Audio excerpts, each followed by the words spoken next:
O Tanjoubi omedetou gozaimasu. Isto é japonês para parabéns. O Observador faz 12 anos e, em vez de bolo, oferecemos uma visita ao Japão com a Pinto Lopes Viagens. Assine por apenas 39,90€ e habilite-se a ganhar. 12 anos a escrutinar o poder, 12 mil quilómetros para celebrar. Assine hoje em observador.pt. Arigatou. Esta é a história do dia da Rádio Observador.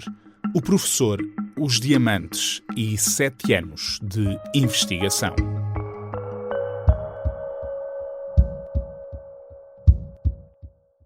Jorge Bacelar Gouveia foi constituído arguido num processo de corrupção.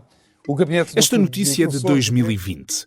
Por esta altura já tinham passado 2 anos desde que o Departamento Central de Investigação e Ação Penal tinha recebido denúncias anónimas sobre Bacelar Gouveia e sobre um alegado esquema onde o professor estaria envolvido. É suspeito de atribuir cursos de doutoramento em troca de diamantes. O que seguiu a estas notícias de dezembro de 2020 foi um longo e intrusivo processo de investigação que mais de 7 anos depois terminou sem qualquer acusação.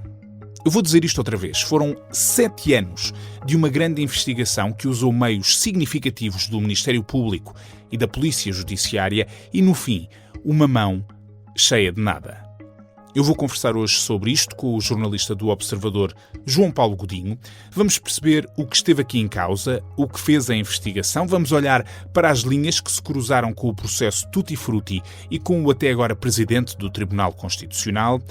E, no fim, vamos tentar perceber o que explica uma coisa destas. Denúncias, buscas e uma investigação que demora 7 longos anos para ser arquivada. Eu sou o Pedro Benevides e esta é a história do dia de sexta-feira, 5 de junho.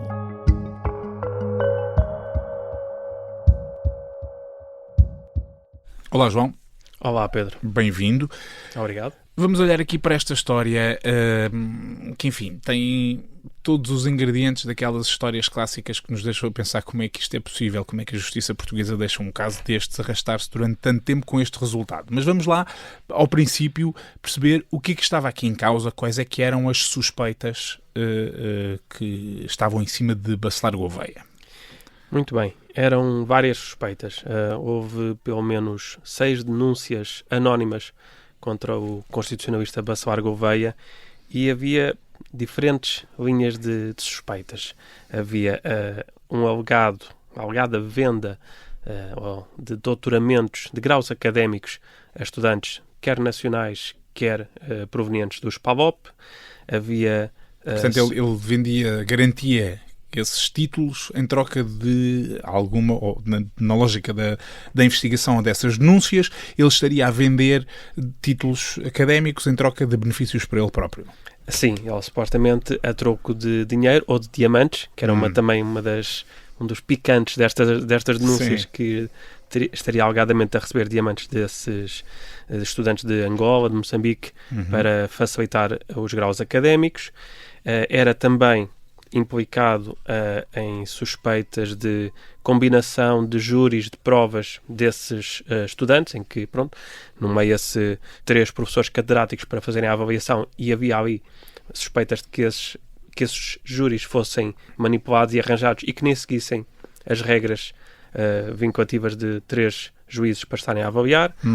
Havia também outras suspeitas de que ele teria um curso, uma pós-graduação em Proteção Civil, em que o curso era pago pela Liga dos Bombeiros Portugueses e que lhe teria pagado também um Mercedes. Essa era outra das teorias.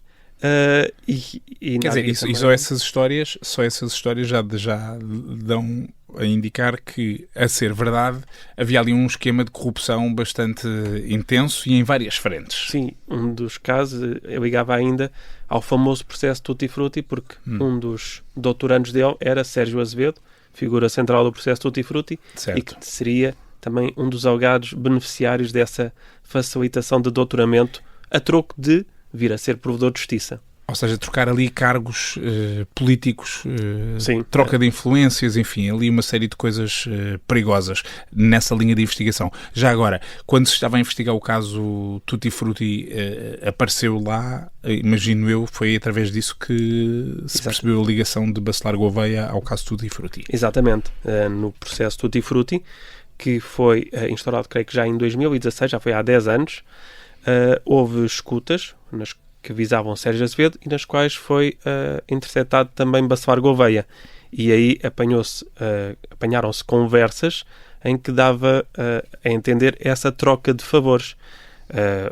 Basicamente, Bacelar Gouveia facilitaria o doutoramento de Sérgio Azevedo e Sérgio Azevedo moveria as suas influências dentro do PSD para que Bacelar Gouveia viesse a ser o futuro provedor de justiça, cargo que não veio ocupar porque foi para Maria Lúcia Amaral.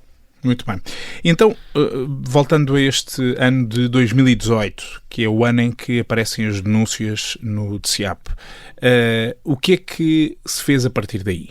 Fizeram-se várias coisas e também se deixaram de fazer muitas coisas nesta investigação. Efetivamente, as denúncias chegam em 2018, a Faculdade de Direito da Universidade Nova de Lisboa atravessava nesse período também algum tipo de guerras internas e de contexto que estará associado, porque havia denúncias que tinham inclusive o papel da Universidade Nova, o papel timbrado da Universidade Nova. Portanto, convém não dissociarmos estas denúncias e o início deste processo do contexto. Pelo menos há essa associação natural. Certo. E neste caso do início de 2018 há um momento fundamental que é quando ocorrem as buscas à Universidade Nova e à Casa do Bacelar Gouveia, que são apenas em 2020, em novembro de 2020. Portanto, denúncias em 2018, sim. Buscas a Bacelar Gouveia especificamente, sim. Em 2020. Sim.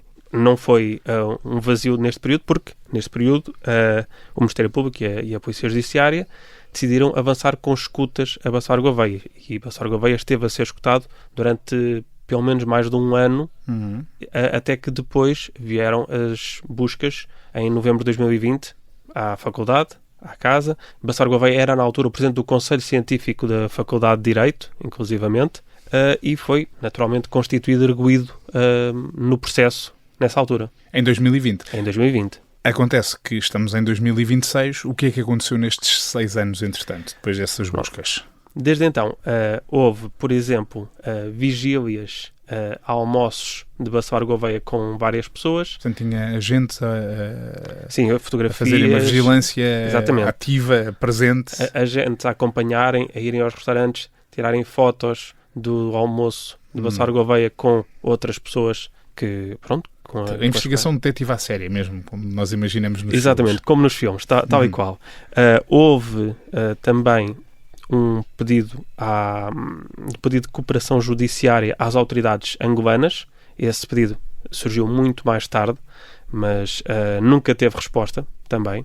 Ok, não houve cooperação do lado angolano, portanto. Exatamente, sim. O pedido de cooperação judiciária foi feito, se não me engano, em 2023 e até 2026, agora, ano em que estamos e que foi arquivado o inquérito, nunca houve qualquer tipo de resposta das autoridades angolanas. Mas houve também, da parte do Ministério Público e da Polícia Judiciária, o levantamento do segredo bancário. Andaram a vasculhar as contas de Bacelar Gouveia para perceber se havia incrementos patrimoniais. Entrava dinheiro, vindo sabe-se lá de onde. Exatamente. Pegaram também, além das escutas que foram feitas aqui neste processo, trouxeram também as escutas que tinham sido interceptadas no Tutti Frutti para este processo. Ok. Portanto, todas as que diziam respeito a Bacelar Gouveia, naturalmente. Por outro lado, para aquilo que não foi feito e que também é interessante, é que Bacelar Gouveia foi constituído arguido e, no entanto, nunca foi interrogado sobre estes factos dos quais era suspeito. Portanto, nós estamos a falar de um homem sobre o qual pendiam denúncias, que deram origem a uma investigação com alguma profundidade, diríamos, porque não foi apenas escutas, foi vigilância mesmo presencial do que ele fazia, onde ele andava, com quem falava. Houve pedidos de cooperação a autoridades internacionais e, no entanto, o alvo de toda esta investigação nunca foi ouvido. Porquê é que nunca foi ouvido?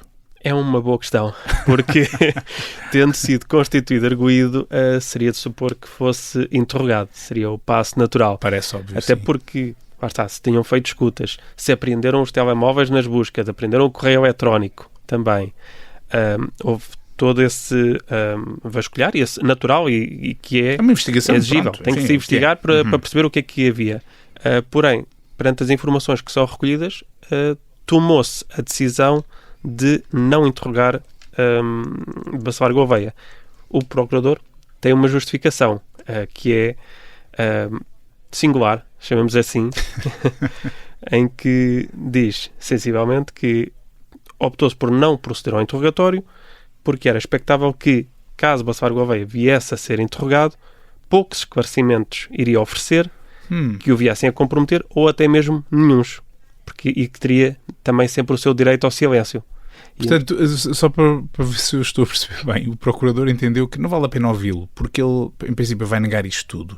Não vai acrescentar nada, não nos vai ajudar a investigar nada. Ainda por cima ele tem direito ao silêncio, portanto, para que ouvir a pessoa sobre a qual estamos a fazer esta grande investigação? É isso? Isto é como aquilo que nos ensinam no jornalismo. Liga-se à pessoa porque o não está sempre garantido, não é? E, neste caso, o procurador o não como garantido e não contactou ou não interrogou. Exato. Isto, em princípio, não vai ajudar, portanto, não vamos... Vamos dispensar. Isso só por si é curioso. Mas há aqui outros elementos. Nós já falámos aqui da história do Tutti Frutti, mas há aqui outros elementos curiosos e sobre os quais tu também escreves, que têm a ver, por exemplo, com a ligação ao presidente, agora de saída do Tribunal Constitucional, ao presidente do Tribunal Constitucional. Que ligação era esta e porque é que o nome dele está aqui envolvido? Sim, o nome de José João Abrantes, ainda presidente do Tribunal Constitucional, está referido no processo, nos volumes do processo por várias vezes, e inclusivamente no despacho de arquivamento. E porquê?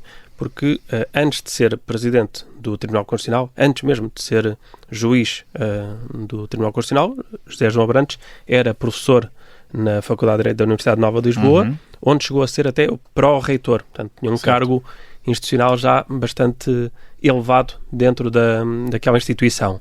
E era também, sendo professor catedrático da Faculdade de Direito, estava envolvido também nos júris que eram constituídos para a avaliação das provas dos doutoramentos, de mestrados, todos esses graus académicos, e era também descrito, pelo menos em parte das denúncias, como grande amigo de Bacelar Gouveia, e que o Ministério Público descrevia inclusivamente que estava entre os professores que se associavam ativamente a essa definição dos júris das provas dos exames nos quais estavam envolvidos estudantes de Bacelar Gouveia. E, portanto, era nessa lógica de certa forma, participar no esquema, até por esta amizade grande, que se encontrou essa ligação.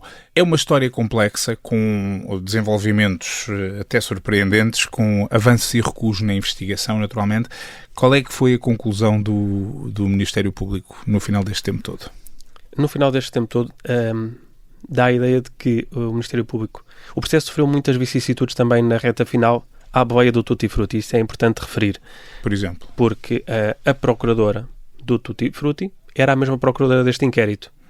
E a inspetora que estava na Polícia Judiciária com este caso também foi alocada depois à equipa especial que foi criada para terminar o processo Tutti Frutti. Portanto, de um momento para o outro, quer a procuradora do inquérito, quer a inspetora da PJ, que estava mais diretamente ligada à investigação, desapareceram deste processo de Bacelar Gouveia. O que não ajuda. O Ministério Público e a Polícia Judiciária tiveram que encontrar substitutos para prosseguir o inquérito, e isso também teve o seu efeito na demora da investigação. Tudo somado é que depois fica a ideia de que, como não vieram respostas de Angola que fossem mais esclarecedoras, quer em termos de rendimentos, porque muitos destes professores que estavam associados a Bacelar Gouveia, nos cursos de Bacelar Gouveia, foram também ministrar cursos a Angola. Supostamente fazia parte também desse grande esquema que existiria em torno de Bacelar Gouveia, em que ele tinha os graus académicos cá e também iria dar graus académicos, formações Angola e Moçambique, em instituições universitárias para as quais tinha feito protocolos. Como nunca houve resposta das autoridades angolanas, no fundo, o Ministério Público e a Polícia Judiciária entenderam que nunca tinham provas que estabelecessem, sem qualquer margem para dúvidas, que haveria de facto prática dos crimes que era imputada a Bacelar Gouveia, que era essencialmente corrupção passiva e corrupção ativa. Muito bem. Bacelar Gouveia, qual é basicamente o que é que ele tira disto? Falaste com ele? Sim, falámos com Bacelar Gouveia sobre esta investigação, as conclusões que o Ministério Público traçou, porque apesar de arquivar, também não se coibiu de dizer que a conduta de Bacelar Gouveia deixa algumas dúvidas em vários aspectos ao longo da investigação, que demonstra uma personalidade ambiciosa, uma forte inclinação para a movimentação de influências, faz também manifesta dúvidas se ele tratou os seus deveres como professor catedrático com objetividade e com rigor, com lisura. Pronto, levanta também as dúvidas acerca dessa matéria. Para Bacelar Gouveia é tudo um pouco surpreendente. Para começar, ele expressa essa surpresa por nunca ter sido interrogado. Isso é o primeiro ponto. Por outro, sendo certo que isto, ele próprio assume que não era um caso fácil para ele falar, ele defende que a lisura dos seus procedimentos está refletida no facto de ele continuar a ter tido cargos de relevo na instituição, que as suas atividades académicas até se intensificaram após o eclodir deste caso e que, pronto, apesar das dificuldades, tinha que encarar como qualquer cidadão, tinha que encarar uma investigação do Estado de Direito Democrático e que sujeitou-se às denúncias anónimas, mesmo considerando-as absurdas. Muito bem. João, obrigado. Obrigado, Pedro.